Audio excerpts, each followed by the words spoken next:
Elephants of India live in vast forests, and they migrate large distances, foraging for food and water. The problem is they are competing with mankind for land. Increasing numbers of people are moving into the forest for farming and building villages at an alarming rate. The forests are disappearing rapidly, and the elephant's habitat is shrinking. Elephant corridors are small forests, which serve as links to national parks and larger forests. They are the best way to protect wild elephants. There are currently 88 corridors throughout India. Indigenous tribes have settled throughout the corridors in the forest. They clear the land to grow crops and build villages, destroying the elephant's food supply. When the elephant corridors become fragmented, hungry elephants damage homes, acres of crops, and endanger human lives. 500 people are killed by elephants every year. In many cases, communities retaliate by killing elephants.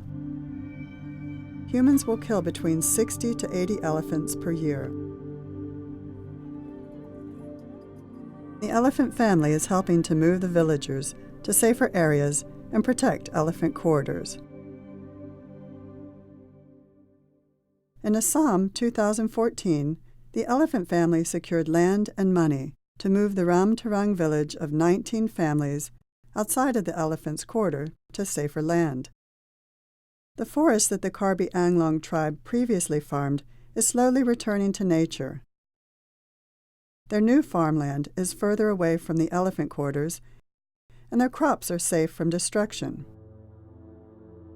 In the meantime, the Karbi villagers remain in their current homes while they wait for their new houses to be completed.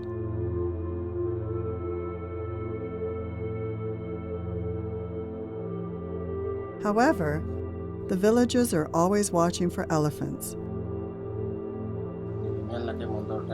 My name is Mondal Tarang.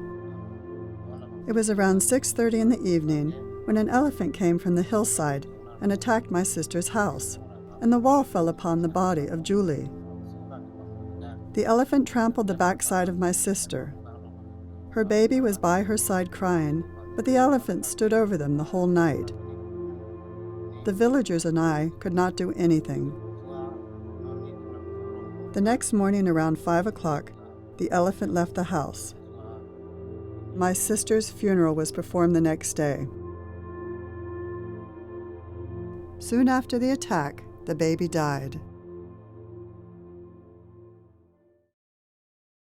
At the edge of the forest, there is a small river with a spring where the villagers go for their water.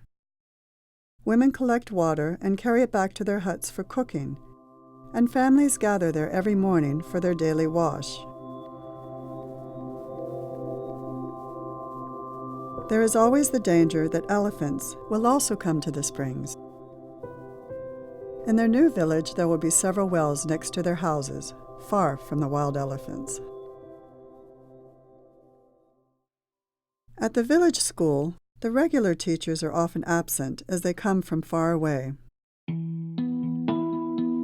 Desks and books are scarce, and most of the older children do not attend. In their new village, there are more schools, and they are closer to public transportation. Life continues in Ramtarang as they wait for their new village to be completed.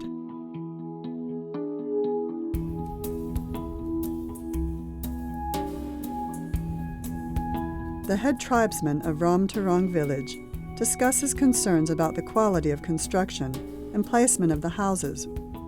Solar electric fences will encircle the village to keep any stray elephants out of the village.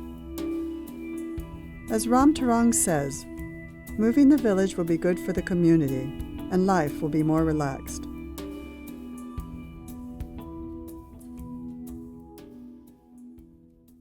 Further south in India, Kerala is a lush mountainous area. A group of villagers live in their new homes away from the elephant corridors.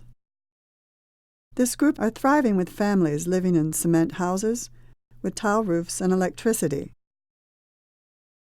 They still live close to each other as a supportive community and are close to towns and amenities.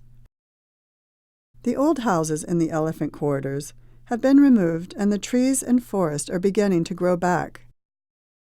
It is becoming a lush landscape once again. In the safety of their new villages, wells are located next to the houses, which make daily chores much easier. In their new homes, gas stoves are built into their new kitchens. Most of the women prefer to cook in the traditional way, on the mud floor at the back of the house. They still use wood to cook with, but they no longer live next to the forest, so they buy it from a local firewood vendor. Women in the new villages have more time and better transportation, so many of them work in nearby tea plantations.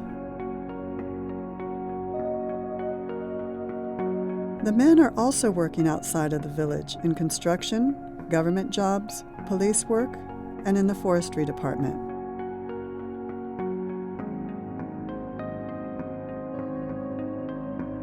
Schools for all children, including high school, are also nearby and easily accessible by buses. Protected from the elephants by electric fences has made their farming much more profitable and safe.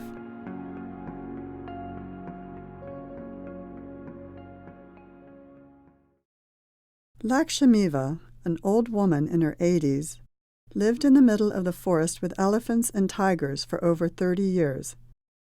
She moved out of the elephant quarter into a large house next to villagers who were worried about her safety. Sejan, M.A., a field officer from the Wildlife Trust of India, checks on her regularly. She says that living with animals was easier than living with people, yet she is happy where she is now.